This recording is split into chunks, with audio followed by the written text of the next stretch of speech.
What if I told you that death isn't the end you think it is? That the moment someone you love takes their last breath, they don't disappear into silence, but instead step just beyond the veil, where love continues, only now. It's invisible to the eye, but not to the heart.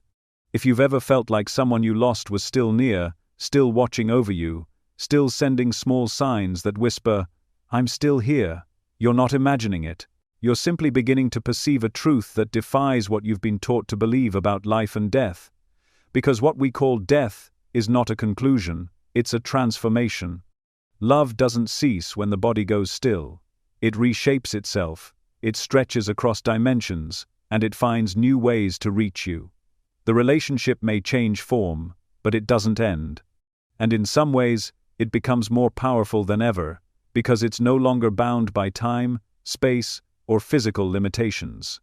You see, many spiritual traditions across the world have long understood something that modern society often forgets, that the soul doesn't die, it merely shifts. In ancient Egypt, they believed the spirit continued its journey in the afterlife. In Buddhist teachings, the soul reincarnates, carrying with it impressions from past lives. And in mystical Christianity, there's a belief in eternal life, a continuum of spirit beyond the material. These teachings aren't just poetic metaphors or comforting folklore, they're maps left behind by those who glimpse something greater, something beyond the body. The veil between the living and the departed isn't a solid wall, it's more like a curtain, thin, fluid, responsive. At certain moments, whether in grief, stillness, or deep longing, that curtain moves, it breathes. And in those moments, you might feel a presence that logic can't explain. A brush on the shoulder when no one's there.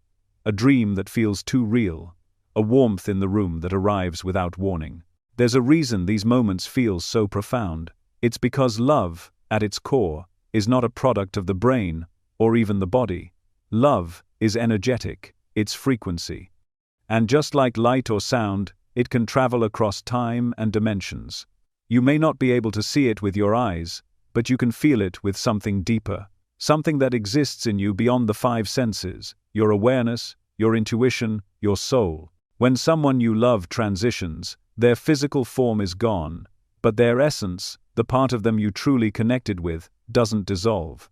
It steps into a new frequency, and because love is the strongest bond there is, that frequency stays entangled with yours. This is why you feel them in certain moments, hear their favorite song at the perfect time, or dream of them when you're struggling the most. It's not coincidence, it's connection, a continuation. Death, as most people see it, is final. It's the end of the story. But what if death isn't a period at the end of the sentence? What if it's just a page turn?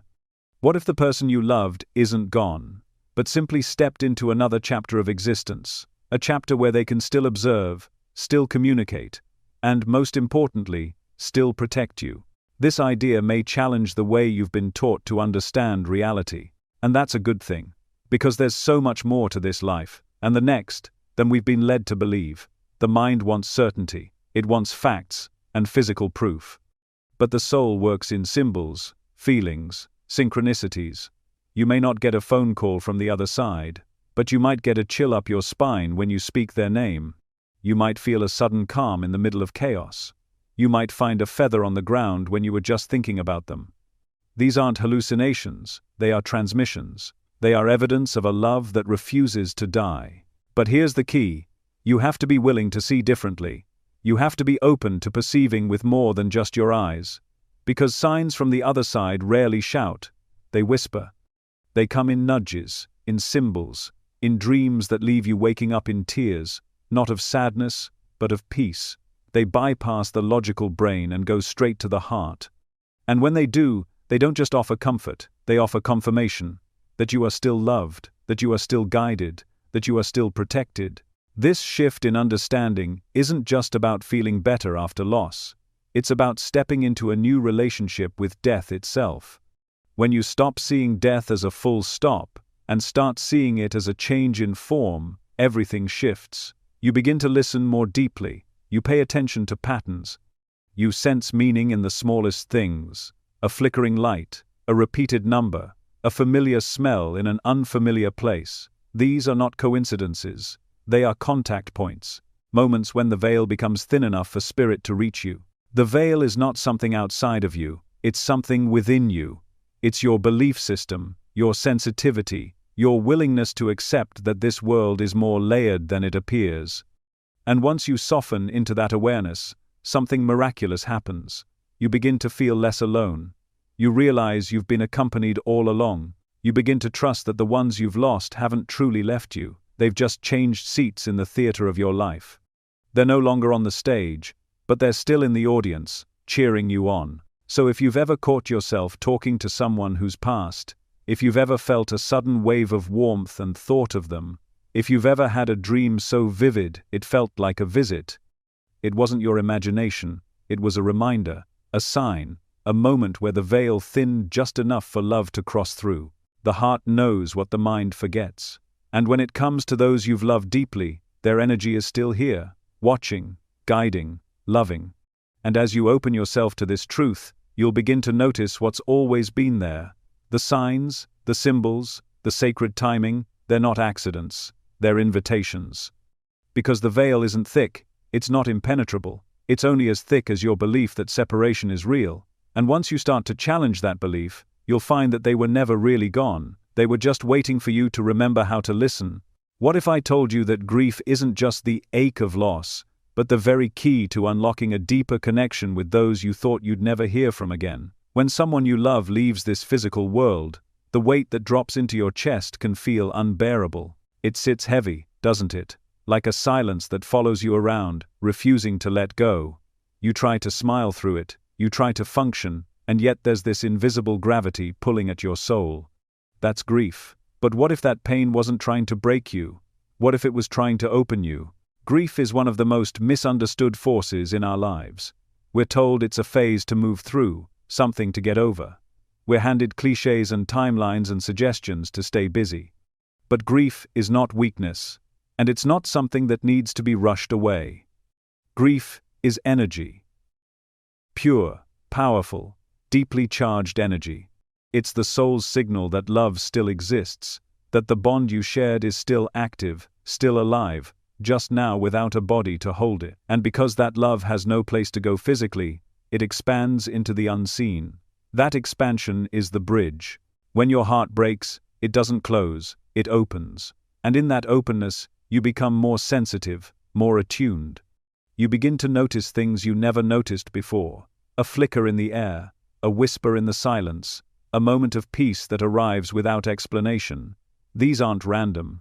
They're the signs that your grief has created a doorway, a passage through which your loved one can reach you, not to haunt you, but to hold you in a new way. You see, grief is a sacred kind of sensitivity. It peels away the distractions of the world and strips you down to something raw and real. And in that rawness, your soul listens more closely.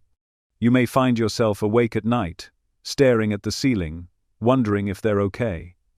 You may find tears coming without warning, triggered by a song, a scent, a memory. That's not weakness, that's resonance. It's your soul vibrating with theirs, sensing that the connection still exists, even if it's changed form. There's a frequency to longing, a vibration that calls out into the space between worlds. Not the kind of longing that comes from desperation or helplessness, but the kind that is rooted in deep, unwavering love. That kind of love creates an energetic pull. It sends out a signal that says, I remember you, I still feel you, I'm still listening. And the soul on the other side, no longer bound by time or body, hears that call. Have you ever felt like you were being watched in a moment of deep sadness, but not in a frightening way? More like someone was quietly sitting beside you, witnessing your pain with you. That's not your imagination, that's presence. That's the energy of someone who loved you so deeply, they chose to stay close, even after leaving this world. Often, these moments happen when you're at your most vulnerable, when the distractions fade, when your guard drops, when you stop pretending to be okay. It's in those moments, when your heart is cracked wide open, that something ancient happens. Your grief stops being a cage and becomes a channel. The love you carry for them doesn't die when they do. That love becomes a current, and like any current, it moves, it flows, it reaches. It moves through your thoughts, your feelings, your energy field. And in moments when your pain feels like too much to bear, that current strengthens. It becomes a magnet, pulling in the signs, the sensations, the symbols from beyond the veil. This is why so many people report having their first signs or spiritual encounters during times of deep mourning, not because they're delusional or desperate, but because grief has made them available. Their hearts are tuned to a frequency that most people ignore. They're paying attention in a way they never did before, and because of that, they see what others don't. They feel what others dismiss. You may have had a moment where you swore you smelled their perfume, where the room suddenly changed temperature, where the song that was playing at the funeral started playing again on the radio at the exact right time. You may have had a dream so vivid that it felt like a real conversation, one that left you with more peace than any waking moment ever could. Those aren't coincidences. They are consequences of a connection that refuses to break. Grief sharpens your inner senses. It dulls your taste for small talk and distractions, but it heightens your spiritual sight. It makes you reach out beyond what's familiar, not because you're trying to chase ghosts, but because your soul knows there's more, and it's trying to find it. That's not madness, that's memory in motion. That's love reaching beyond the grave. You are not imagining them. You are not making it up. You are experiencing what happens when love outlives the physical and begins to speak in the language of spirit. And spirit doesn't use words, it uses energy. It uses synchronicity. It uses dreams and chills and smells and intuitive hunches that come out of nowhere. And once you understand that your grief is not a curse, but a conduit, you'll stop doubting these moments. You'll start recognizing them for what they are: visitations. There is a sacred intelligence behind grief, as painful as it is. It's not just emotional suffering, it's spiritual awakening. It's the cracking open of your soul to perceive what the eyes can't see. It's what remains when love is no longer contained by the body. And it's yours to feel, to honor, and to use as a bridge, not to live in the past, but to carry the relationship forward in a new and holy way. So the next time the tears rise without warning, don't push them down. Let them fall. Let them open you. Feel them not as evidence of something lost, but of something still present, just in a different form. Because grief, as brutal as it feels, is the proof that your love didn't end. It only changed form. And the more you allow yourself to feel it, without judgment, without shame, the more your heart becomes a lighthouse, a signal, a frequency calling across dimensions. And from the other side, they are answering. Quietly, lovingly, always. What if I told you that the place where your loved one speaks to you most clearly might not be in waking life at all? It might be in your dreams. There are moments you wake from sleep and sit in the quiet darkness, heart pounding, breath still heavy, unsure if what just happened was a memory or a message. The dream felt real, too real. The colors were brighter than life, the air felt dense and alive, their presence, unmistakable. Maybe they didn't even speak, yet somehow you knew what they were saying. Maybe they smiled, hugged you, or simply looked at you with a depth of love you haven't felt in years. And when you woke up, it didn't feel like a dream, it felt like a visit. This is what's known as a visitation dream, and if you've had one, you already understand why people say it changes them. These dreams don't fade away like the others do. They linger. They imprint themselves on your soul in a way that leaves you calmer, clearer, more whole. Unlike typical dreams that are fragmented, chaotic, or symbolic, visitation dreams have a quality of peace, of sacred stillness. The details are coherent, the emotions are centered. You don't wake up feeling confused, you wake up feeling connected. Dreams have always been a mystery. They seem random at times, a product of the subconscious processing thoughts, worries, and memories. But not all dreams are created equal. Sometimes, dreams go beyond the mental and cross into the spiritual, and the difference, when you've felt it, is impossible to unfeel. In ordinary dreams, people may appear, but their presence feels like background noise. Their faces shift, their words are unclear, the setting jumps from one thing to another. But in a visitation dream, there is stillness, there is emotional depth, there is unmistakable presence. You may have seen them standing in a room you remember from childhood, or walking with you in a place you've never been. You may have felt the warmth of their touch, smelled their familiar scent, or heard their voice, not in a distorted, echoing way, but clearly, unmistakably. It's in these dreams that something happens most people never forget. The ache softens, the heart opens, the doubt fades. Even if just for a few seconds, everything feels okay again. And that feeling doesn't come from the mind. It comes from the soul recognizing something eternal. Why do these dreams feel so different? Because when you sleep, your conscious mind, the part of you that filters, doubts, analyzes, finally rests. The ego quiets, the logic steps aside. And what's left is the part of you that's always been connected to the spirit world. In that receptive state, the barriers between dimensions become thinner. You're no longer tethered to the physical laws of this world. You are free to connect on a higher, purer frequency. It's in this space that love finds a way to reach you, and your loved one, now operating as pure energy, as soul, can step forward. In these moments, they don't need to use words to communicate. The language is feeling, vibration, resonance. They might not speak at all, and yet you'll know exactly what they meant to say. Sometimes it's, "I'm okay." Sometimes it's, "I never left." And sometimes it's just presence, just standing next to you in a way that says, "You're not alone." These dreams rarely occur when you're chasing them. They tend to arrive when you need them the most, when you're on the edge of despair, when you're questioning everything, when you silently whisper, "Please, just give me a sign." And then, one night, they appear, and everything changes. But there's a challenge.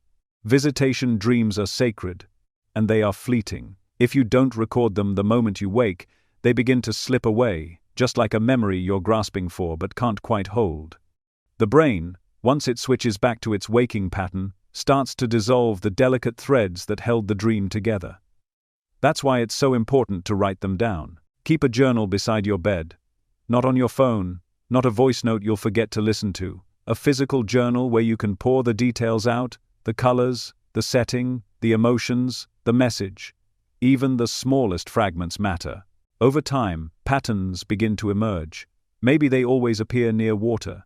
Maybe there's a recurring phrase, a look, a symbol. These are not random, these are breadcrumbs. And when you pay attention, you begin to see that they're weaving a message across time. A message that speaks not just to your mind, but to your soul. Some people dismiss these dreams. They say, it's just your subconscious missing them. But you know better. Because nothing else feels like this. Nothing else reaches that deep and leaves that kind of peace. A visitation dream doesn't leave you shaken or confused, it leaves you comforted. That's how you know. It doesn't add to your grief, it eases it. It doesn't make you question yourself, it gives you clarity. Even if only for a few precious seconds, it restores the part of you that felt like it was lost with them. And here's something else worth considering. These dreams are not just gifts, they are responses. They are answers to your silent prayers. The very longing in your heart becomes a beacon, a call that goes out into the unseen, and when your soul is quiet enough, open enough, the answer arrives. The dream may be brief, it may be subtle, but its impact is often life-changing, because in a world where everyone tells you to move on, to forget, to let go, your soul knows the truth. There's nothing to move on from when love never ended. The relationship simply changed shape. And the dream, that sacred encounter in the space between sleep and spirit, becomes proof. So the next time you wake up from a dream that feels too real to forget, don't dismiss it. Don't reduce it to wishful thinking. Sit with it, write it down, talk to them, thank them. Because they didn't have to come. They chose to, out of love, out of loyalty, out of the eternal connection that neither death nor distance can break. And if you haven't had a dream like this yet, don't lose hope. These moments have a divine timing. Sometimes they come when you least expect them. Sometimes they come after you've begun to heal. But they always come when the heart is ready. You can even invite them. Before you sleep, speak to your loved one. Set an intention. Say, if you have something to share, I'm listening. Then breathe deeply. Let go of expectation. And trust that if the connection is meant to be felt in that way, it will be. Because sleep isn't just rest. It's a return to your truest self, a return to the place where souls meet without walls, a return to the truth that love, in its purest form, needs no permission to find you, even in your dreams, especially in your dreams. Have you ever been sitting in a room by yourself, lost in thought or wrapped in quiet sadness, when suddenly something changes, not in any obvious way, but in a way you feel more than you see? The air around you softens, a calm seems to wash over the space, or maybe you get a tingling down your arms for no reason. Maybe it feels like the room just breathed with you. Maybe it feels like someone else is there, and in that moment, you don't feel alone. You feel watched over. That sensation, the invisible touch, the shift in atmosphere, the gentle warmth that settles around your shoulders like a blanket, is what many describe as the presence. It's not loud. It's not theatrical. It doesn't arrive with flashing lights or obvious signs. It comes quietly, in stillness. It meets you where you are, in your most open or broken moments. And even if your logical mind wants to dismiss it, the rest of you knows exactly what it is. You don't need proof, because what you feel is real. Most people experience this sensation when they're in a reflective state. During grief, yes, but also during celebration, during moments of longing, or even during peaceful solitude. You might be doing something mundane, washing dishes, walking through nature, sitting in your car, and suddenly the atmosphere shifts. You stop what you're doing, heart stilled by a presence you can't quite describe. It's not fear, it's not anxiety, it's something sacred, familiar, like someone just walked into the room who already knows everything about you. It might show up as a chill running through your spine that comes and goes in a flash, even when the room is warm. Or you might feel a soft pressure on your shoulder, like someone placed their hand there to say, "I'm here." Some people feel it as a subtle buzz in their chest. Others experience it as an overwhelming sense of peace that arrives out of nowhere and settles deep in their bones. In each case, the body knows before the brain catches up, the heart recognizes before the mind can name it. These moments don't follow logic. You might try to tell yourself it's just your imagination. Maybe you moved your arm a certain way. Maybe there's a draft. Maybe your brain is playing tricks on you because you miss them so much. But what if that's not the case? What if the reason it feels so deeply personal is because it is? What if your loved one is still connected to you in ways you don't need to see with your eyes to believe? We live in a culture that praises what can be measured, calculated, and analyzed. But the most meaningful moments in our lives, love, intuition, connection, often exist outside of those boundaries. We feel when someone is lying, even if their words sound convincing. We know when someone we love is in pain, even from miles away. So why wouldn't the soul, in its pure, energetic form, find a way to reach you too? Especially when the bond you shared was never just about the physical, it was about the essence of who you were to each other. The energy of someone who has passed doesn't vanish, it transforms. And that transformation often includes the ability to move through the subtle layers of your life. Not in ways that disturb or frighten you, but in ways that comfort you.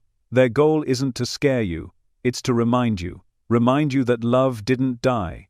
Remind you that they're still close, still watching, still holding you when you need it most. If you've ever been crying and suddenly felt a blanket of calm fall over you without explanation, if you've ever spoken to them out loud in your grief and then felt something in the room shift, if you've ever walked into a space and felt like you weren't alone, then you've already touched this truth. This is not coincidence, this is communication, it's presence, and it's real. You might be surprised at how often it happens once you begin to accept it. The more you trust these sensations, the more they begin to show up. Not because your loved one wasn't there before, but because now you're tuned into it. You're listening. You're no longer explaining it away with logic. You're feeling with your spirit instead of just thinking with your mind. And the spirit never lies. Sometimes these sensations come in the middle of the night. You may wake up suddenly, not from a noise or a nightmare, but from a feeling, a strong sense that someone is in the room with you. Not a stranger, not a threat, but someone familiar. Someone you would recognize not by their face, but by the way your heart responds in their presence. That's how you know. The body reacts with stillness. The soul leans in. And the fear that usually comes with the unknown is replaced with a strange and beautiful calm. Other times it may happen during celebration, a wedding, a graduation, a new baby, moments when you think, "I wish they were here," and suddenly, the wind moves through the trees in a way that makes the light shift across the sky. You feel a brush across your arm.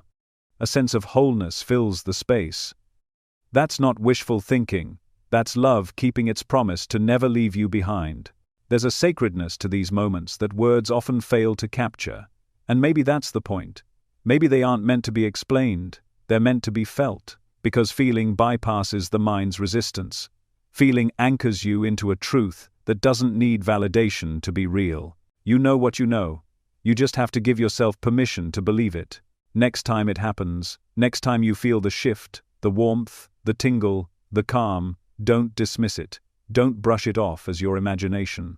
Close your eyes, place your hand over your heart, and say, "Thank you." That small moment of acknowledgement can deepen the connection. It can create a bond that grows stronger over time. The more you trust it, the more open you become to receiving it. And in that openness, you become not just the grieving, but the connected, the comforted. Because the truth is, they're not far away. They never were. You are simply beginning to remember how to feel them again. And once you do, you'll start to see that love has never been limited by life or death. It moves through you, around you, and within you. And in the quietest moments, when you least expect it, you'll feel it wrap around you like the embrace you thought you lost. Gentle, steady, real. They're with you, closer than breath. And sometimes, all it takes is a moment of stillness to feel it. What if I told you that your loved one might be reaching out to you right now, not through words, not through visions, but through the familiar scent of their cologne or a song playing unexpectedly when you needed to hear it most? There's a reason that certain smells, certain sounds, stop you in your tracks. You might be walking through a store or driving alone, and suddenly the air changes, not in temperature, but in feeling. A whiff of a perfume you haven't smelled in years brushes past your nose. A scent that instantly pulls you into a memory so vivid, it might as well be happening again. Or you hear a song on the radio, one that meant something deeply personal between the two of you. Maybe it was played at their memorial. Maybe it was their favorite growing up. Maybe it's the one they used to hum under their breath, and it plays at the exact moment you were thinking of them. Not a day before, not an hour after. Right then, right when your heart cracked open. These moments are not random. They are not tricks of the mind or strange coincidences. They are signals. Spirit doesn't always communicate in grand gestures. More often, it whispers through what's familiar. And our senses, especially scent and sound, become the bridge. Why? Because scent and sound bypass the filters of the conscious mind. They go straight to the soul, straight to memory, straight to emotion. Have you ever noticed how just one breath of a certain smell can take you back in time? The smell of freshly baked bread might transport you to your grandmother's kitchen. The sharpness of a particular cologne might make you feel like your father just walked into the room. These moments don't just trigger a memory, they trigger presence. They collapse the illusion of time. For a moment, everything stops, and you feel them again. Not as a thought, but as a presence. And that's the key. Spirit uses what's personal to you to get your attention. They know what matters. They know what imprinted your senses when they were alive. So when they want to make contact, they use those exact impressions. The scent that meant safety, the song that meant joy, the melody that makes your eyes water without warning. You might be sitting in silence, in your home or at your desk, and suddenly you smell roses. But no one has brought flowers in. There's no candle burning, no open window, just you. And yet the scent is undeniable. You breathe it in, and with it, you feel something else. Peace. As if someone just came to sit beside you. As if someone just said, "I'm near." And maybe in that exact moment, your body chills, or your eyes fill with tears, or your shoulders relax in a way you didn't realize they were tense. That is not in your head. That is energetic communication. That is the soul reaching out using the invisible tools of memory and love. Music is another channel spirit uses. Songs are emotional fingerprints. They hold energy. They hold memory. You might be in a store, lost in thought, feeling disconnected or overwhelmed, and suddenly their song starts playing. Not a common song, not something you hear every day, but their song, the one that meant something only to the two of you. And it plays like a reminder, like a message in code. You feel it in your chest before you even register what's happening. The lyrics wash over you like a warm current. You might even stop and say their name out loud, because you know they had something to do with it. Sometimes it's not even one specific song. It's a pattern. You keep hearing the same line, the same melody, in different places. On the radio, in a commercial, in a stranger's car window as they pass. The repetition is not a mistake, it's a sign. And the more it repeats, the stronger the message. I'm with you. I see you. You're not alone. These sensory signs are often dismissed because we're taught to value only what we can explain. But spirit doesn't work through logic. Spirit works through resonance, through timing, through feeling. And scent and sound are the most emotionally charged of all the senses. They require no explanation, only recognition. And that recognition begins when you stop brushing them off as coincidence. When you start tracking them, keep a notebook or a journal. When you smell something strange and familiar that makes you emotional, write it down. What were you thinking about in that moment? What were you feeling? What time was it? Did something important happen that day? The more you track, the more you begin to see the patterns. You might notice the same song comes on every year around the same date. Maybe it's their birthday, or the anniversary of their passing, or the date of a significant event in your life, one you didn't even connect until now. That's the thing about divine timing. It's perfect, but subtle. The signs are precise, but only if you're paying attention. And sometimes, they come when you need comfort the most. Maybe you were feeling broken. Maybe you were questioning everything. Maybe you whispered into the void, "Please give me a sign." And then the scent arrived, or the song played, not in a dramatic, over-the-top way, but quietly, gently, like a hand resting on your shoulder from the other side. And here's the truth. Your loved one wants to be felt. They want you to know they're okay. And more than that, they want you to know they're still with you. The song, the scent, the subtle signals, they're not leftovers of your memory, they're tools of their presence. Tools they've chosen because they know they will reach you. You might be surprised how often this happens once you allow for the possibility. The more you soften your heart, the more frequently these messages seem to arrive. And it's not that they weren't happening before, it's just that now you're noticing, now you're listening, now you're trusting. You don't need a spiritual guru to interpret these moments. You don't need to seek permission to believe what you feel. You just need to pay attention, to slow down long enough to catch the message between the noise. Because spirit doesn't yell. It sings, it plays, it floats in like a scent that wraps around you. It dances in the melody you thought you'd forgotten. It weaves itself into the everyday until you realize that the everyday was never just ordinary, it was always sacred. So the next time you smell their perfume or cologne, even when no one's around, the next time you hear their song at the perfect moment, just when you needed a sign, pause, close your eyes, breathe it in, and say thank you, because you're not imagining it, you're not alone. You're being reminded of something eternal, that the bond you shared is alive in every note, every breath, every unseen gesture, and if you choose to listen, you'll hear them everywhere. What if I told you that the universe is always listening, and sometimes it speaks back, not with words, but with signs so perfectly timed that they leave you stunned in silence? You've probably experienced it, thinking of your loved one, perhaps during a quiet drive or just before you fall asleep, and then suddenly, a license plate passes you with their birth date, or the clock reads 11:11:2:22:3:33 again and again, especially when you're lost in thought about them. Or someone brings up their name out of nowhere, just moments after you whispered it to yourself. You might brush it off, laugh awkwardly, say, "What are the chances?" But deep down, something in you knows. That wasn't random, that was them. These moments are known as synchronicities, events that align in meaningful ways, yet seem to defy logic or statistical probability. They feel like chance on the surface, but they resonate too deeply to be dismissed as coincidence.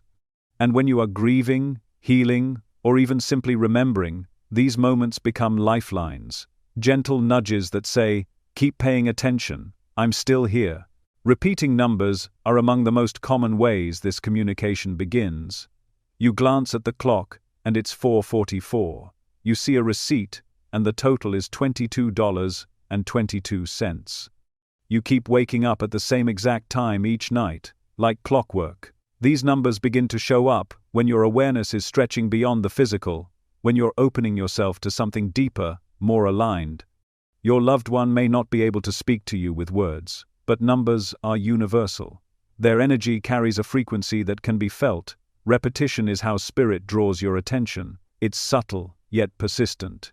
Easy to ignore, but impossible to forget. And then there are the patterns, the uncanny timing of things. You think about them, and their favorite flower suddenly blooms in your yard, even though it never has before. You ask for a sign, and within hours, you get a phone call from someone who shares their name. You reread an old text message, and minutes later, a song from that exact memory plays on the radio. The logic-loving part of your brain wants to categorize it, explain it, reduce it to chance, but your soul knows better.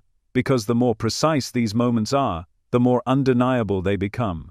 The message becomes less about proving something and more about feeling something. One of the most overlooked truths in spiritual communication is this: the soul doesn't care about credit. It doesn't need applause or grand entrances. It's okay being anonymous, as long as the message is received. That's why so much of this communication happens through what we call coincidence. Because spirit doesn't need to stand in front of you and say, "Here I am."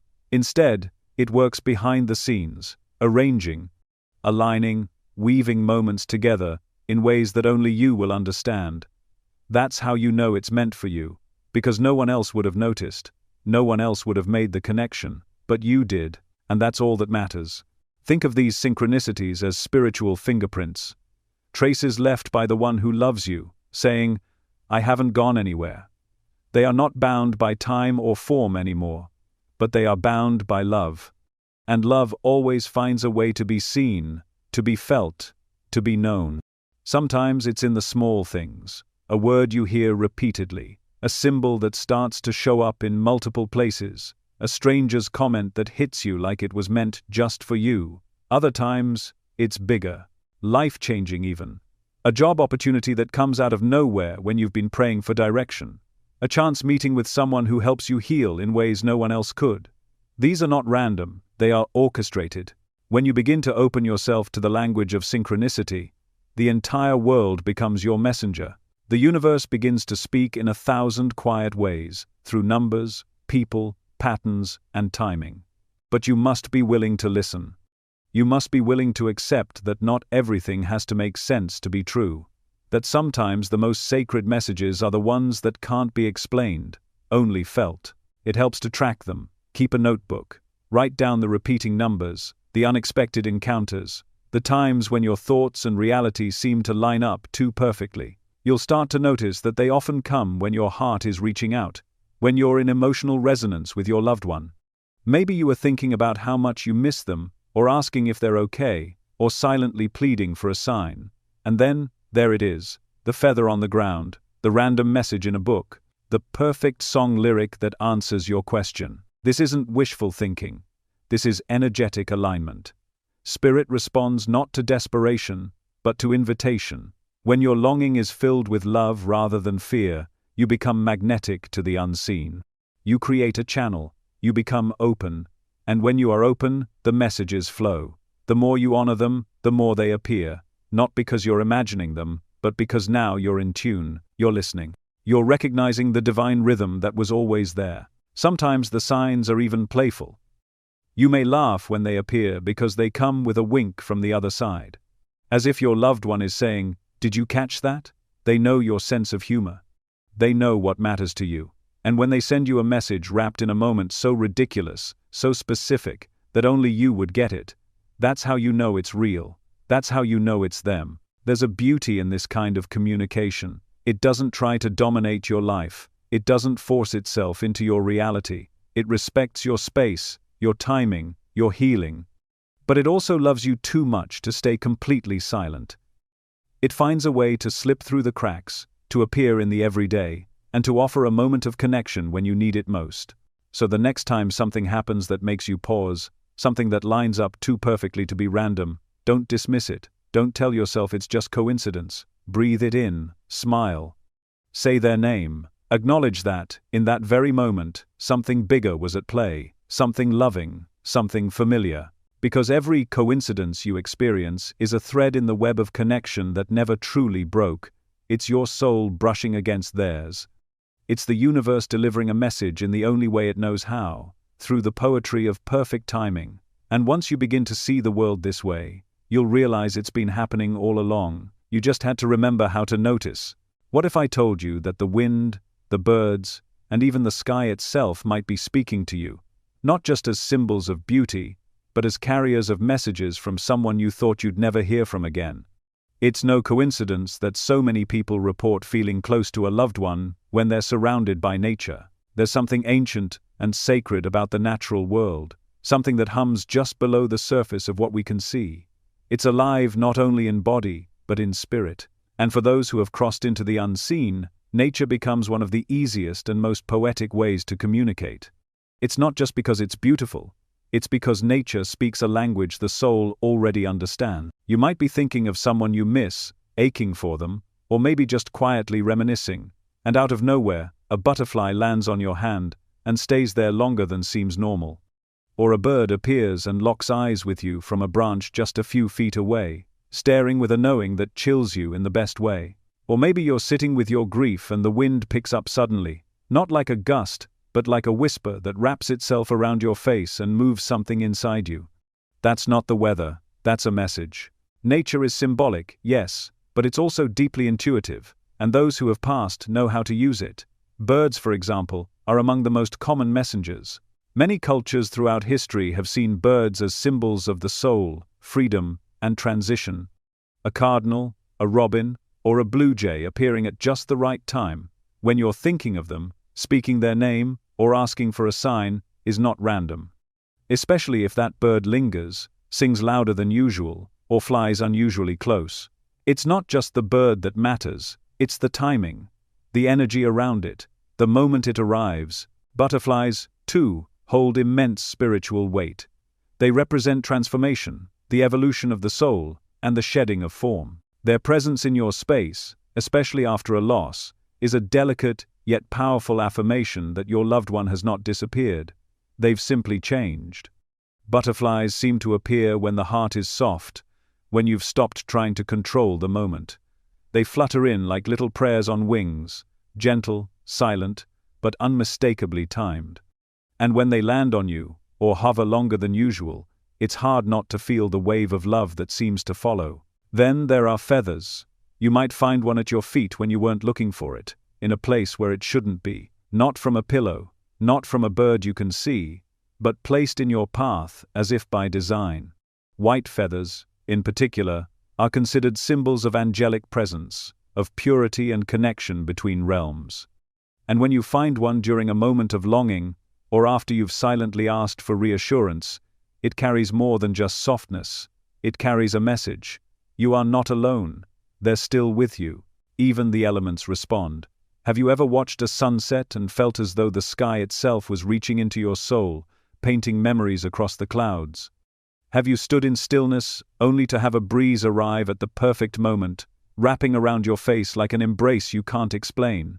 That is energy responding to energy. It's not just beautiful, it's aligned. Rainbows that appear on days of remembrance, stars that twinkle brighter when you speak their name, sudden shifts in light that change the mood of a room. These are not tricks of perception, they are sacred signals wrapped in nature's language. But here's where it becomes even more powerful. These signs don't only happen because your loved one is trying to reach you, they also happen because you're ready to receive them. Nature has always been a mirror. It reflects your internal state, your openness, your willingness to believe in something beyond the veil. When your heart softens, when your energy quiets, you start to see what was always there. Not because it suddenly appeared, but because you finally slowed down enough to notice. And when you do notice, the emotional impact can be profound. Tears might come suddenly, not from pain, but from recognition. You don't need anyone to tell you it was them, you feel it.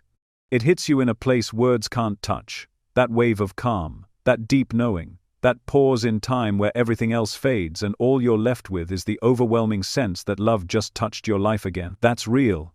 That's presence. Some people hesitate to believe. They worry it's just their imagination or that they're reading into things too much. But the soul doesn't lie. Your intuition doesn't trick you. If something feels sacred, if something moves you deeply and inexplicably, that's your spirit responding to truth. And the more you trust those feelings, the more often they happen. Not because your loved one starts showing up more, but because you start paying attention. You start listening with your heart instead of your mind. This is why time in nature can be so healing after loss.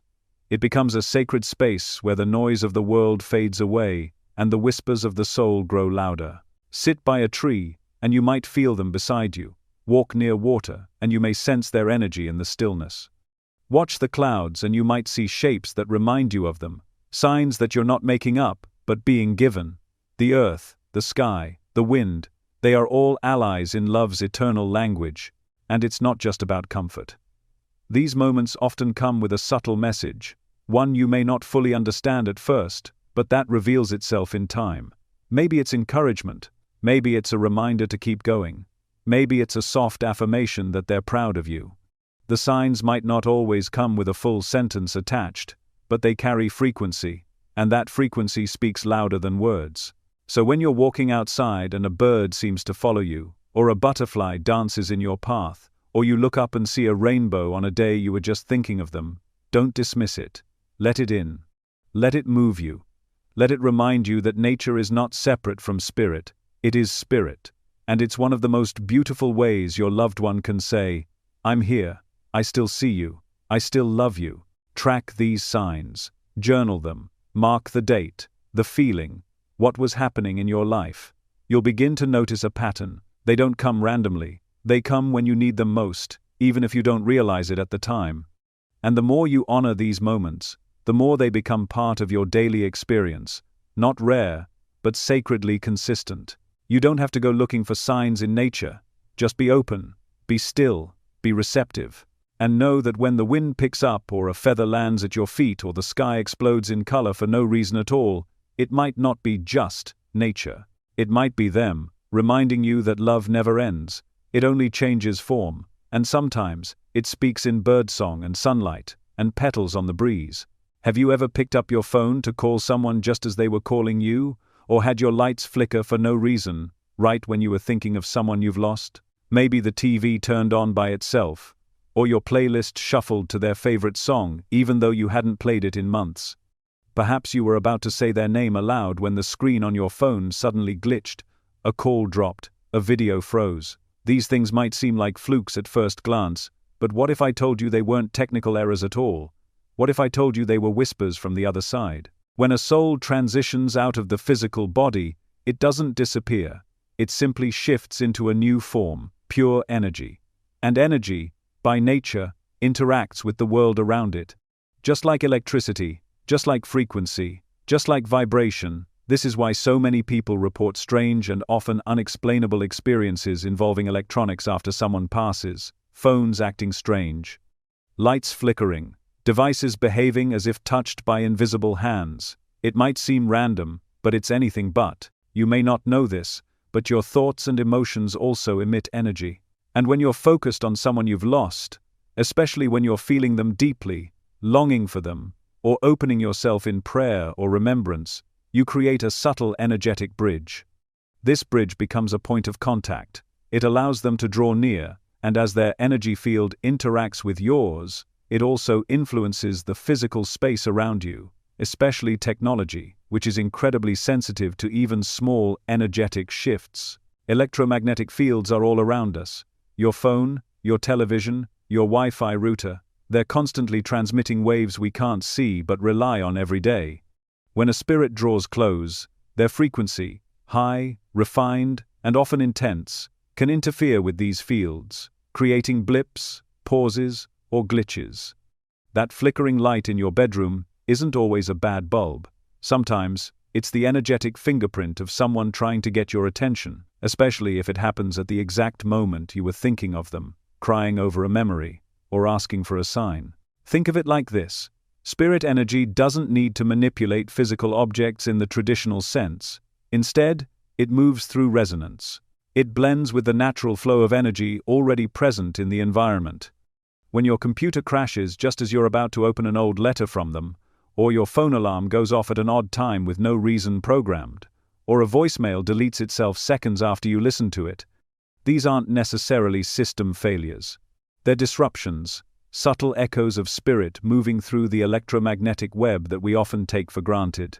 Many people report phones ringing once with no one on the other end, or strange static on the line when they're speaking about their loved one. Some even hear faint voices in voice memos, whispers in audio recordings, or unexplained sounds during video playback. The skeptics will always offer rational explanations. But for those who are tuned in, who are awake to the possibility that love doesn't end with the body, these moments aren't disturbing, they're comforting. They're evidence that the connection hasn't been severed, it's simply gone wireless. Pay close attention to when these things happen. Are they tied to certain dates, birthdays, anniversaries, or the day they passed? Do they coincide with moments when you're particularly emotional, reflective, or spiritually open? The timing often holds more meaning than the event itself. It's the universe's way of showing you that this is not random, it's orchestrated, and your loved one is part of that orchestration. One woman shared that every year on the day her brother died, her television would randomly turn itself on at 3:33 a.m., the exact time of his passing. It never happened on any other day. Just that one. Another person described how their porch light flickers only when they speak out loud to their mother, never during any other conversation. These are not errors, these are patterns, and patterns are the language of the universe. Don't underestimate the intelligence behind these glitches. Just because they don't come wrapped in poetic words or shining apparitions doesn't mean they're less meaningful. In fact, it often takes more courage and trust to believe in the simple, strange, everyday disruptions that no one else notices but you. That flicker of the light, that sudden music from a device that wasn't even on, that moment your phone vibrates and there's no message. It may not make sense to others, but it doesn't have to. It's your moment, your connection, your sign. What matters most is your inner response. How did it make you feel? Did it stir something inside? Did it make you pause, close your eyes, and whisper their name? Did it bring you comfort or make you laugh in disbelief? That emotional resonance is your clue, because spirit always speaks through feeling first. The technology is just the amplifier. The deeper message is always received in the heart. If these things have happened to you, you're not alone. Thousands of people across cultures and belief systems report nearly identical experiences. The methods may vary. One person's flickering light is another's phone glitch, but the essence remains the same. The soul, once free from the limitations of the physical, begins to speak in the language of energy. And energy has no boundaries. So next time your device freezes during a moment of remembrance, or a call drops right after you mention their name, or your lights blink for no reason while you're crying quietly in the kitchen, don't rush to fix it. Don't roll your eyes and dismiss it as bad reception. Be still, listen, feel, ask yourself, what was I thinking right before this happened? What emotion was I holding? What question was I silently asking? Because you may find that the answer came not in words, but in that subtle shift, that spark, that glitch, that pause, in reality, where the invisible made itself known. You don't need to force these moments. They will come when they're meant to. You only need to notice them, track them, honor them. If it helps, keep a journal of these experiences. Write down the time, the date, what happened, and what you were feeling. Over time, you may notice a pattern that's too intelligent, too precise, to ignore. The veil between worlds is thinner than you think. And in this modern age where we surround ourselves with devices, perhaps it makes perfect sense that spirit would meet us there. In the circuitry, in the frequencies, in the lights that flicker not to scare you, but to say, I'm still here, because they are, watching, listening, waiting for the perfect moment to reach out through the current, through the static, through the glitch that isn't broken, but beautiful. What if I told you that the objects around you, the ones gathering dust in drawers, tucked away in boxes, or forgotten in corners, might not be so still after all? That your loved one's presence can move quietly through the material world, nudging something into your path, placing a memory at your feet, or guiding your hands to something you didn't know you needed to find until the moment it appeared. There's a reason people often say, I just found this out of nowhere, or I wasn't even looking for it. Those statements are more than expressions of surprise. They're subtle acknowledgments that something meaningful has occurred, that a photo, a letter, a trinket, or a piece of jewelry has re-emerged, not because it was misplaced, but because it was placed, brought back into your awareness not by chance, but by love. Maybe it was an old card from them you didn't realize you still had. Maybe it was a ring that belonged to them, showing up in a place you swear you already searched. Or a photograph falls from a book you haven't opened in years. Not torn, not damaged, just there, waiting. These are not accidents. They are gentle orchestrations, spirit using the physical world as a messenger, carefully, intentionally, quietly. They know you, they know how to speak to you, and they know exactly what your heart needs at exactly the right time. It's easy to dismiss it, easy to say, I must have put it there and forgot. But ask yourself, why now? Why did it appear on this particular day, when you were missing them more than usual, or asking for a sign, or needing clarity about something that only they would understand? That's the part logic can't explain. That's the part that speaks to the heart, not the mind. Spirit doesn't always communicate with grand gestures. More often, the messages are quiet, subtle shifts in your environment that seem unimportant to anyone else, but strike you like lightning in your chest. That earring you find in the pocket of a coat you haven't worn in years, the one she used to wear on special occasions, that coin that shows up on your kitchen counter, shining brighter than it should, engraved with a year that meant everything. That letter tucked inside a book you don't remember opening, the one with their handwriting, their words, their energy still clinging to the page like a whisper. These moments don't require you to believe in magic. They simply require you to pause, to feel, because that's what's happening. Your loved one is placing a feeling inside your reality. A presence disguised as an object, a message wrapped in the physical so your heart can touch it, hold it, receive it. You may be wondering how something like this is possible. How can someone who no longer has a physical body move something in the material world? The answer lies in energy. You already know that energy doesn't disappear, it transforms. And just like how your emotions can fill a room, or your thoughts can change the way you experience space, the energy of a soul can interact with objects. Not always in dramatic ways, not by levitating books or opening doors.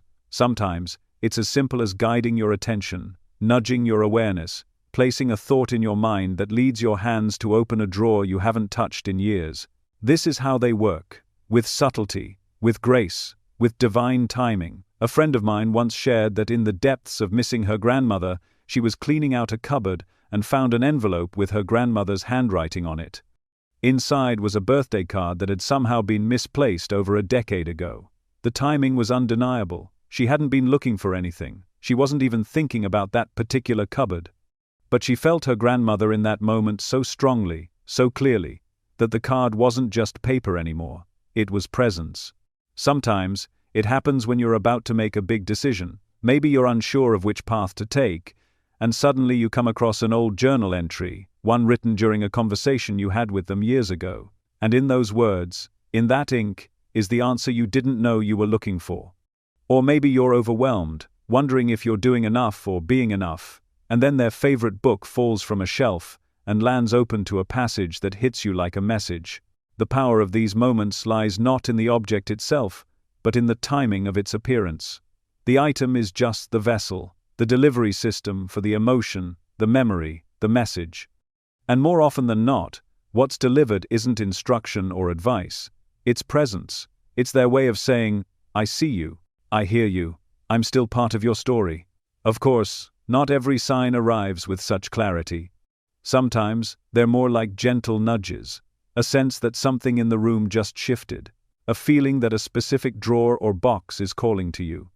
And when you follow that instinct, when you open that drawer, there it is, a forgotten photograph, a note you didn't realize they wrote, a small token that feels like a hug from the past.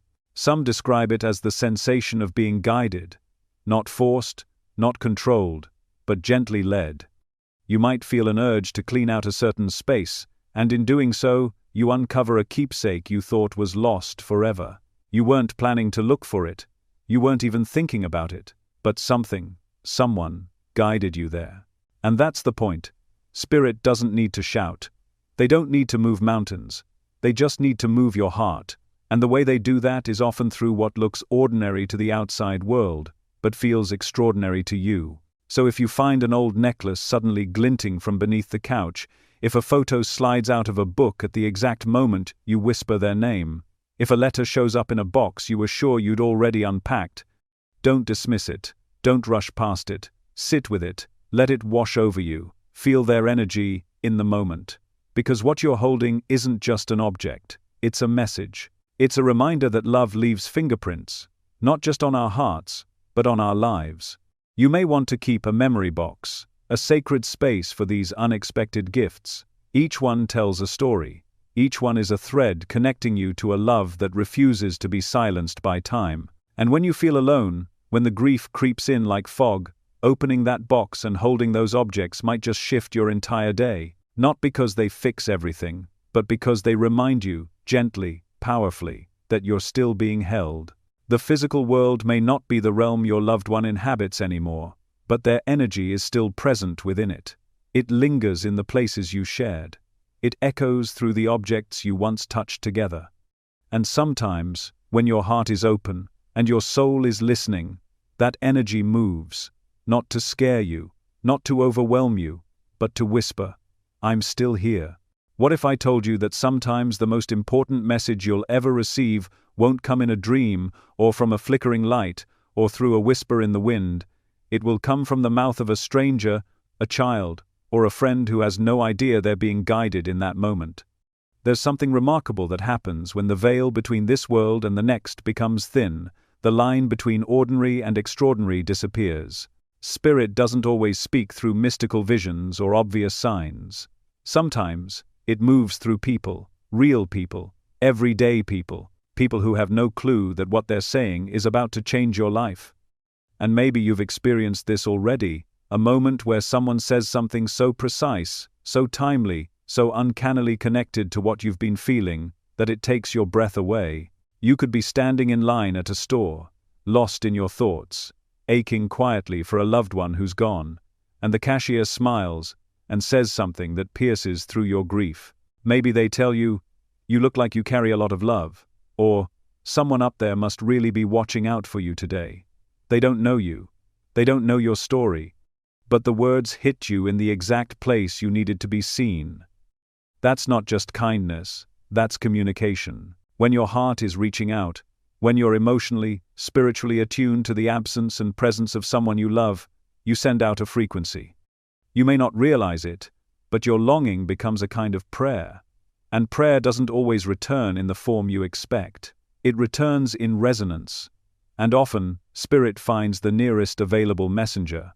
That messenger might be a child who suddenly starts talking about something they shouldn't know. Maybe they describe your loved one in detail, the way they looked, the way they dressed, even something they used to say. And it's not just imagination, it's recall. Children are more open to the invisible. Their minds haven't been clouded with disbelief. They still speak the language of intuition fluently. So when they suddenly say, "Grandma is here," or "I saw someone who loves you," listen, don't dismiss it. That might be the moment your loved one finally got through to you, not in a way your logic can process, but in a way your soul can recognize. And it's not just children, it's friends who text out of the blue, just when you're crying in the bathroom and think no one sees you. It's the coworker who drops a sentence into a conversation that repeats a phrase your loved one used to say. It's the podcast host who unknowingly answers the very question you whispered into the darkness the night before. Spirit moves through whoever is available and open, even if they have no idea they're being used as a vessel for love.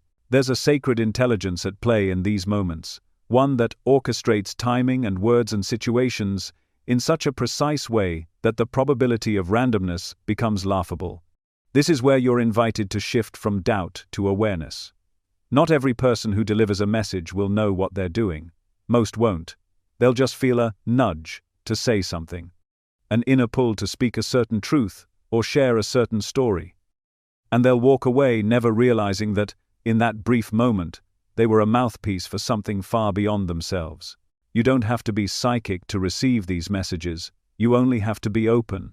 Open to the idea that the world is constantly in conversation with you. That love is still trying to reach you. That guidance is everywhere, if you're willing to listen differently. You may even have already been the messenger without realizing it. You might have comforted someone, or shared a memory, or spoken a truth that seemed to come out of nowhere, and that moment changed them. That's how spirit works. It weaves itself through connection. There's a story of a man who was sitting on a park bench, grieving the loss of his father. He had prayed for a sign but heard nothing. As he sat quietly, an elderly woman walking by stopped, looked at him, and said, "Your father would be proud of you." She didn't know him. She had no reason to say those words, but she walked away with a smile, leaving him stunned, sobbing into his hands. She never knew she had delivered the very message he needed to hear, to finally exhale his pain. Moments like that don't just happen, they're created. They're coordinated with a level of grace so profound that it's almost invisible. That's why it feels so miraculous when it shows up. Because on some level, you knew. You knew those words weren't casual. You knew that voice wasn't just a person speaking. It was love using breath to reach you. You don't need to seek these messengers. They will come. They will find you when your heart is open and your energy is aligned. But you do need to recognize them when they arrive. You need to honor the moments that move you deeply, even if they only last seconds. Spirit doesn't waste words. If something was said that shook you, it was meant to.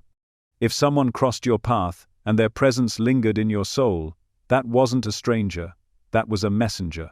Sometimes, you'll hear the same phrase over and over from different people. That's not a coincidence. That's emphasis. It's spirit, highlighting a truth you've been avoiding, or a path you've been praying for.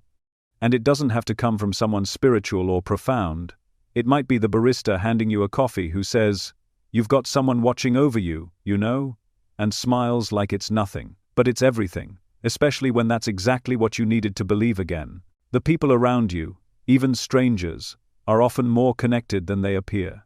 And while they may not be conscious of it, their openness creates a channel. When spirit finds that opening, it steps in, not to impress you, not to shock you, but to reach you, to let you know that the relationship you thought was over has simply evolved. It continues through signs, sensations, and yes, even through someone else's voice. So if someone says something that leaves you breathless, write it down. If a child says something impossible, take it seriously. If a friend delivers a message that echoes a dream you had, trust the synchronicity. These are not random. These are reminders that love always finds a way. You are not disconnected. You are not talking into the void. Every thought you send out is heard. Every silent plea, every whispered prayer, every memory wrapped in longing, it all travels somewhere.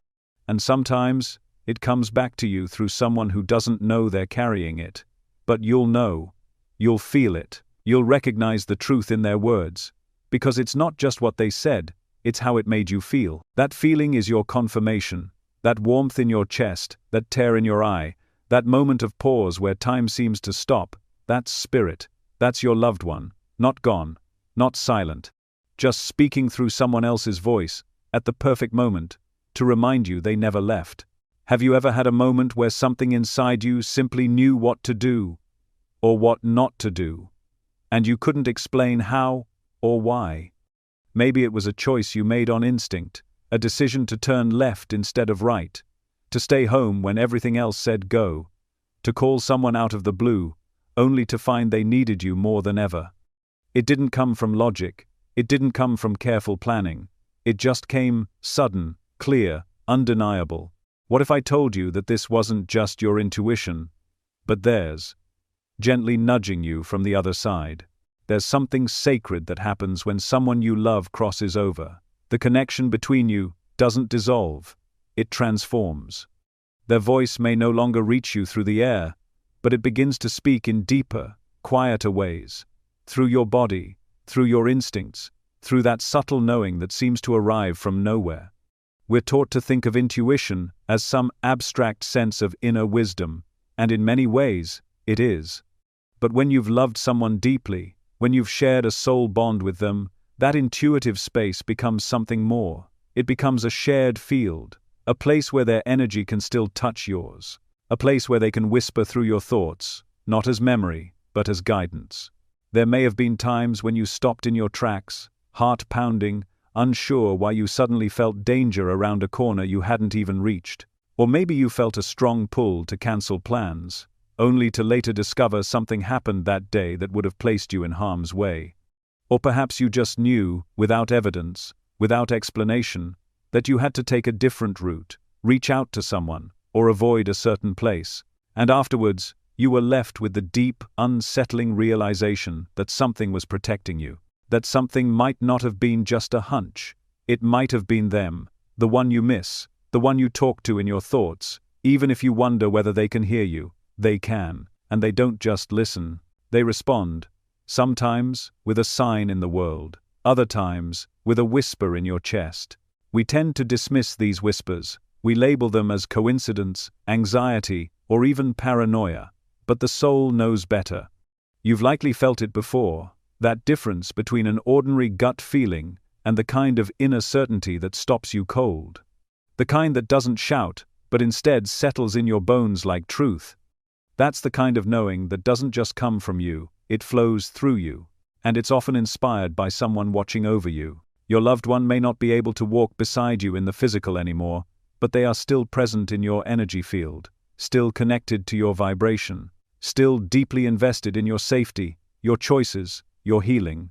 And when your path begins to drift toward danger, emotional, physical, or spiritual, they reach through the space between worlds and speak, not with words, but with nudges, with feelings, with instincts that seem to rise from nowhere but feel too important to ignore. And it's not always about danger. Sometimes, their guidance shows up as inspiration, a sudden idea you feel compelled to follow, a gut sense that this is the right opportunity, this is the person you need to talk to, this is the leap you're meant to take. And when you do, you realize the timing was divine, the alignment too perfect to be random. That's how they guide you, not by controlling your life, but by gently steering you toward what aligns with your highest good. These intuitive moments are like brief conversations between your soul and theirs. You may not hear the words, but you feel the message. And over time, as you start trusting these moments instead of brushing them aside, they happen more often. Not because they're happening more, but because you've become aware of them. You've tuned yourself to the frequency where love still speaks. Imagine, for a moment, that your loved one is still walking beside you, only now without a body. Their presence is quiet, but concentrated. They can't grab your hand, but they can send a signal to your heart. They can't say, "Stop," out loud, but they can surge a feeling of unease into your body that makes you pause. They can't scream, "Yes, go for it," from across the room, but they can amplify that internal pull that makes you leap towards something life-changing. This is how they protect you. This is how they guide you. By embedding their love into your awareness. Have you ever sat in stillness and suddenly felt as though someone was thinking through you? Not speaking, not shouting, but transmitting a clear truth you hadn't considered before. That's them. That's guidance arriving in its most sacred form, a thought that doesn't feel like yours, but arrives in your mind anyway, wrapped in love and clarity. To deepen this connection, you must start treating your intuition like a conversation. Not a monologue, not a guess, but a two-way dialogue between the seen and the unseen. Ask questions. Listen without judgment. When you feel that nudge, don't brush it off. Acknowledge it, respond to it, follow it, thank it. The more you engage with this inner compass, the more you begin to understand that your loved one is not in the past. They are present in the now, guiding, loving, protecting. Start observing your inner life with reverence. When did that thought arrive? What were you feeling just before it came? What choice did you avoid that later revealed itself to be dangerous? What opportunity did you say yes to that opened unexpected doors? Trace the thread back. You'll start to see a pattern, not of coincidence, but of care, of presence, of someone who loves you so much. They've become part of your inner world, just to keep walking this path with you. And here's the most beautiful part. They don't do this because they're stuck, or because they haven't moved on. They do it because love is not limited by dimension, because the bond you share is a living force. And when you lean into it, you become more than just someone who is grieving. You become someone who is guided. So when your body tells you to pause, when a sudden chill runs through you just before you cross a line, when a wave of peace overtakes you, right as you're about to make a bold choice, honor that. That's not just instinct, that's communion. That's the silent hand of love, resting gently on your shoulder, reminding you that even in the spaces where you feel most alone, you are anything but. The veil between this world and the next is not as thick as you've been led to believe. Sometimes, all it takes to feel their presence is a moment of trust, a breath of stillness, and a willingness to believe that the voice whispering within you might be a familiar one, a voice you knew once, a voice you still know, just now speaking from beyond, wrapped in love, and guiding you home to yourself. What if I told you that time holds more than just memory, that certain dates on the calendar act like portals, amplifying the connection between you and someone who has crossed over?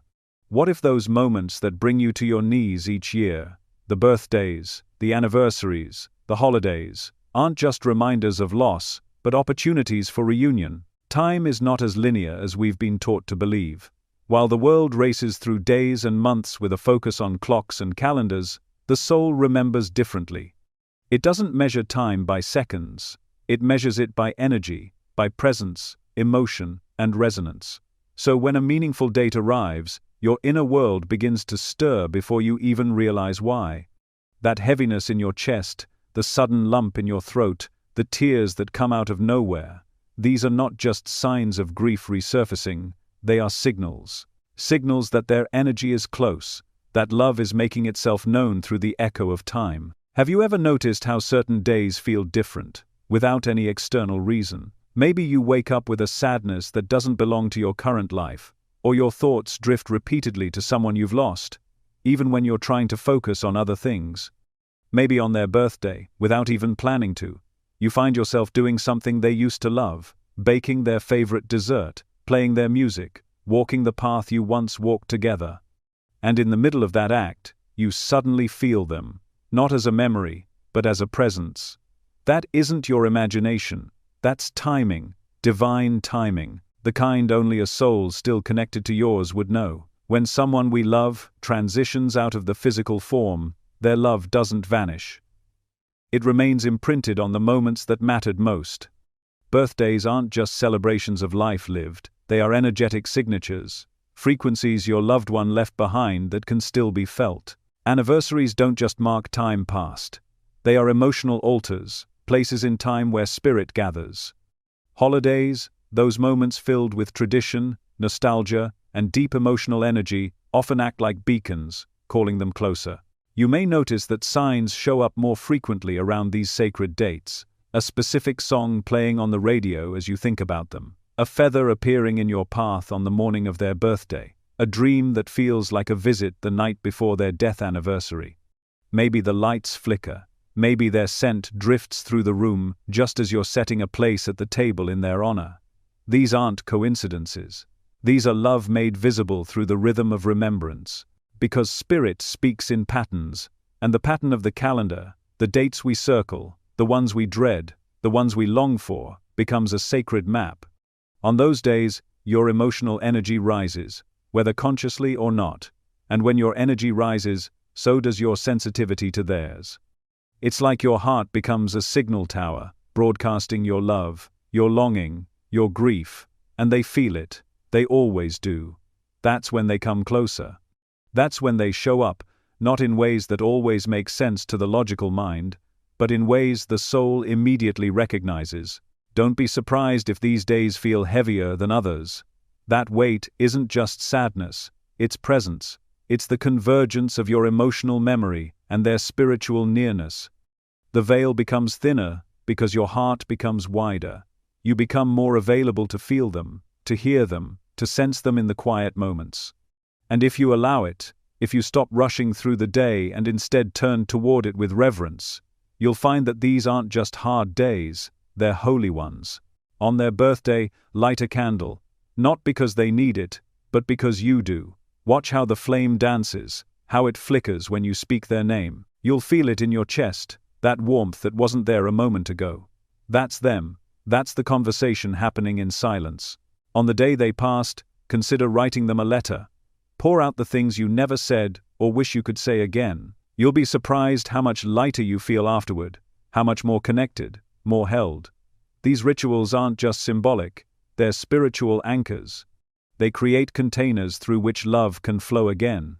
On holidays, even if you're surrounded by others, make space for them. Set a plate at the table, leave a chair open, play their favorite song, share a story they used to tell. It may bring tears, but it will also bring presence. They want to be remembered, they want to be invited in, and when you include them, you expand the field where they can reach you. Many people try to avoid these days because they hurt too much, and that's understandable. But in avoiding the pain, you also close the door to the beauty. Because yes, it will ache. But in that ache is an echo. And in that echo is evidence that the love is still alive, not just in your memory, but in the space between you. If you allow the day to become sacred, you'll find that grief turns into connection. Some people find that they're, coincidentally, given the day off work on an anniversary, or plans get cancelled unexpectedly, leaving them with solitude they didn't ask for, but ended up needing. Some wake up with a strong sense of knowing that today will bring a sign, and it does. These are not just odd occurrences, these are arrangements, gentle rearrangements of life by unseen hands, giving you the space to feel again, to connect, to remember. Your loved one may not speak through a voice you can hear, but they speak through time, through rhythm, through the way your body remembers long before your mind catches up. That flutter in your heart when you glance at the calendar and see the date approaching, that's your soul preparing for a reunion. Because every date that held meaning in life becomes a doorway in spirit. Start creating rituals that honor this, not for the sake of formality, but for the sake of presence. Maybe it's visiting their favorite place each year. Maybe it's making a meal in their memory. Maybe it's just sitting in quiet and whispering thank you. The point is not what you do, it's the energy you bring to it. Love shows up where it is welcomed. When these days come, and they always do, don't fight the wave. Let it move through you. Let it rise, crest, and carry you into the places where memory becomes something more. Let the tears fall if they need to. Let the laughter return if it wants to. Let yourself be held by the rhythm of remembrance. Because sacred dates are not just reminders of what was lost, they are proof of what still lives. They are the thin spaces where two worlds meet. Where your heart speaks and theirs replies, not always in words, but in signs, in feelings, in the gentle knowing that today, of all days, they are near. So don't be afraid to meet them there.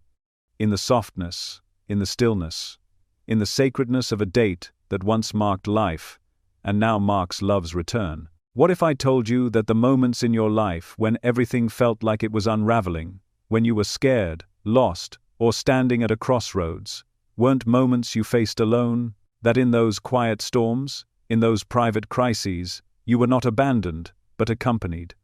That the chills on your skin, the voice in your heart, the miraculous timing that somehow saved you, weren't coincidences, but answers? Because when you are most vulnerable, when you are most in need, they come. They don't knock. They don't announce themselves. They don't appear with flashing lights or thundering sound. Instead, they arrive gently, silently, like a warm breeze across your soul. And while you may not see them with your eyes, or hear them with your ears, your body knows, your spirit knows. Something within you calms, despite the chaos. Something within you senses, I'm not alone right now. That feeling, that unspoken knowing, that's them. We often think of protection as something physical, someone stepping in, someone stopping a danger before it arrives. But spiritual protection is different. It's more subtle, more woven into the fabric of your choices and the timing of your experiences. Your departed loved ones, those who held your hand in life and still hold your heart in death, they watch, they wait. They know when your soul is trembling. They know when you're slipping towards something that could harm you, and in those moments, they step closer, not as ghosts haunting the past, but as guardians of your future. Have you ever noticed that the signs get louder when your life feels loudest? That just when you feel like giving up, something small but undeniable happens? A feather appears in your path. A stranger speaks the exact words you were aching to hear. A song comes on that carries a message only you could understand. And suddenly, the tension in your chest loosens. Your breath deepens.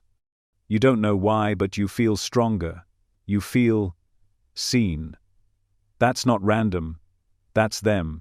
They don't come because you're weak. They come because you're loved.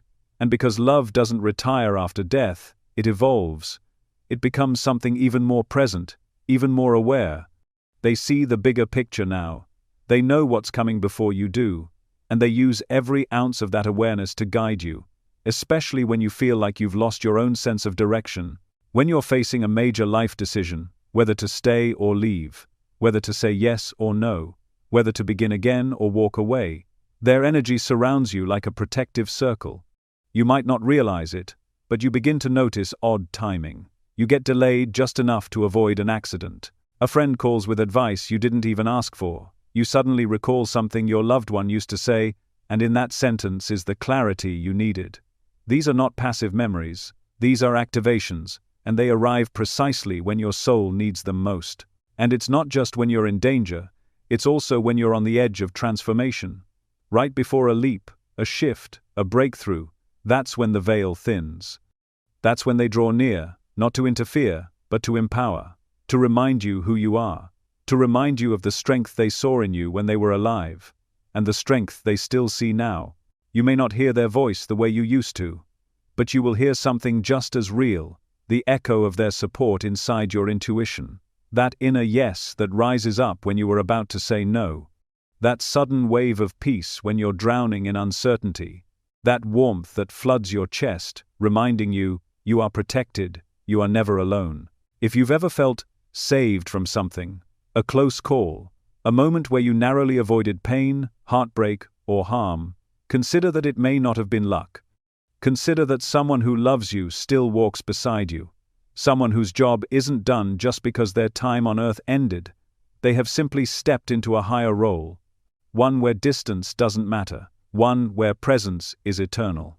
And when your grief makes you question everything, when you wonder whether any of this is real, they show you again. They send the sign. They bring the dream. They reroute your steps just in time. They stir a memory that stops you from making the wrong choice.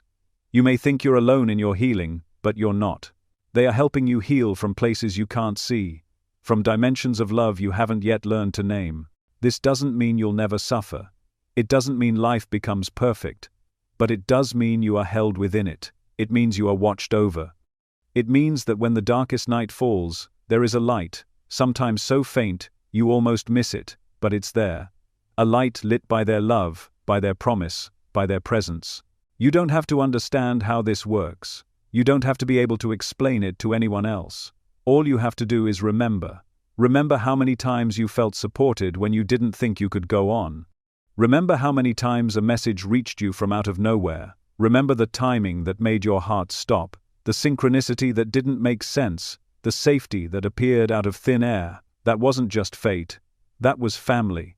That was love in its eternal form. So the next time you find yourself breaking, the next time confusion wraps itself around your decisions, the next time you cry out into the silence and hear no reply, remember this: the silence is not empty.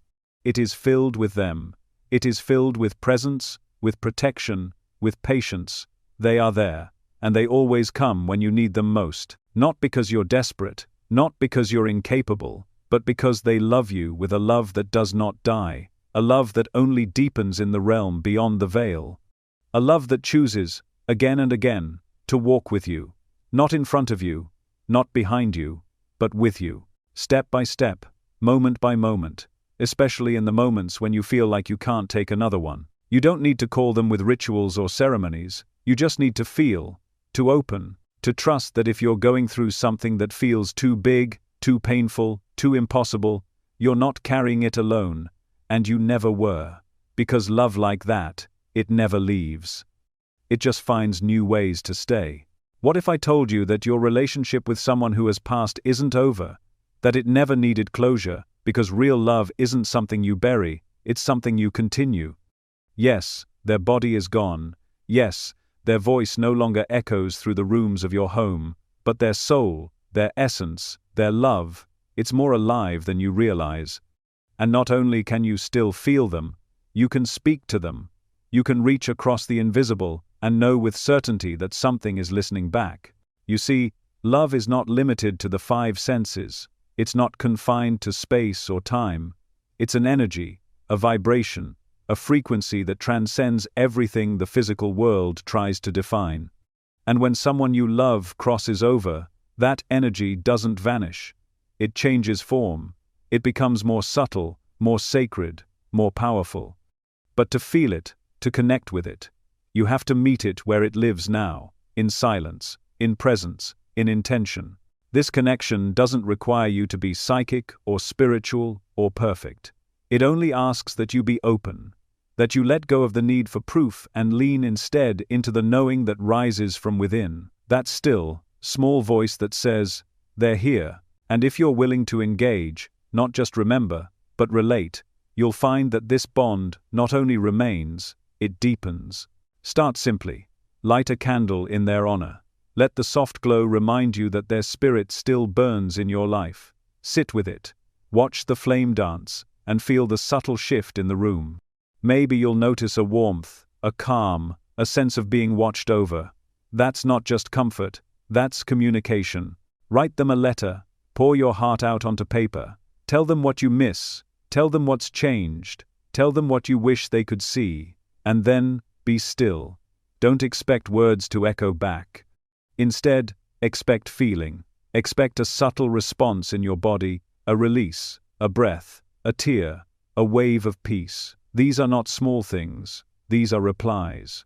This is presence answering presence. Meditation, too, becomes a sacred gateway, not a task to master, but a space to receive. When you quiet the noise, when you stop trying to make something happen, you create room for them to step forward. And they will, often not with images or clear messages, but with sensations.